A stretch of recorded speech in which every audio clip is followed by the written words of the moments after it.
કોકના માટે તમે કંઈક કરી જાણો, એને નહીં જોવાનું પછી એ તમને વાવા કે તમે શું સમજીને કર્યું છે. સેવા, મનુષ્યની સેવા, ભગવાનની સેવા સમજી, માતાજીની સેવા સમજીને તમારે હોમે આભાર તે હોંભરવાની ચાહના રાખવી.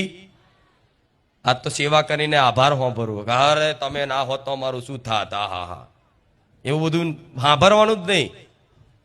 મતલબ પ્રશંસાની આશા નહીં રાખવી, કરી દેવાનું ભૂલી જવાનું કે આ મેં કર્યું. કોઈક યાદ કરાવો ને કે તમે મને આ મદદ કરી હતી, તારે આમ હા નહીં, મને યાદ આવ્યું હવે રહી. આવું થઈ જાય તો અસલ સેવાનું ફળ મળે. ફળ તો મળશે સેવાનું, સ્વાર્થથી કરશો તોય પુણ્ય તો મળવાનું. દાન કરશો સ્વાર્થથી કે પુણ્યની આશાએ નામ કમાવા, તોય તે દાન કરો એટલે એનું ફળ સ્વરૂપ તમને કોઈ બી રૂપે સુખ પ્રદાન થશે ને. તમે 100 રૂપિયાનું દાન કર્યું હોય તો 100 ના 500 તો થશે ને.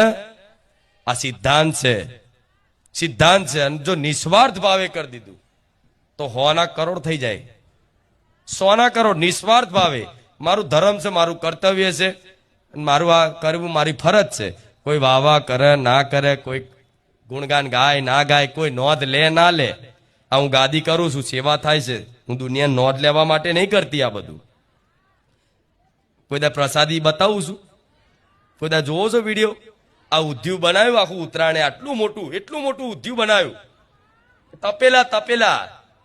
મતલબ આખા ગુજરાતમાં ચોય એટલું ઉધ્યું નહીં બન્યું હોય એટલું મારા ધામમાં ઉધ્યું બન્યું. ઉત્તરાયણ પહેલા બન્યું ને, છતાંય મેં ઉધ્યું બતાવ્યું નહીં તો બતાવું નહીં. જોઈ લો, મેં મારા ભક્તોને ઉધ્યું ખવડાવ્યું. અરે ઉધ્યું ખાધું, તમે જોણો નું માતા જોણો, તમે ખુશ હું માતા ખુશ, મારા શું બીજા લેવા કે મારા બધાને બતાવી લાવ હું આવું બતાવીશ તો કોઈક દાન કરશે, એવી આશા નહીં મને માતા.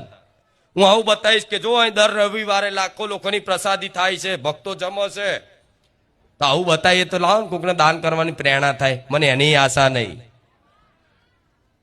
મને એની આશા, મારો રામ બેઠો તો મારે કોઈને કહેવાની જરૂર પડતી જ નહીં. સમજ્યા? એટલે હું નહીં કહેતી કે નહીં બતા. હા, અમુક વિડીયો મૂકવા આવું છું એટલે આ જાનવરોના, એમ્બ્યુલન્સના, સેવાના, ખવડાવવાના વિડીયો કેમ મૂકવામાં આવે છે જોયા હશે ઘણાએ. તો તમે એ જોઈને તમે આજ ઘેર ગાયને ખવડાવતા થઈ ગયા. તમારો નાનો દીકરો બોલો આજ રોટલી લઈને ગાયને ખવડાવતો હશે. આટલો દીકરો હું જોઉં છું. એ દીકરો તે નિર્ભરતાથી લે ગાય આવી, મમ્મી ગાય બતાવશે. બહુ મોટું કાર્ય કરી લીધું તમે.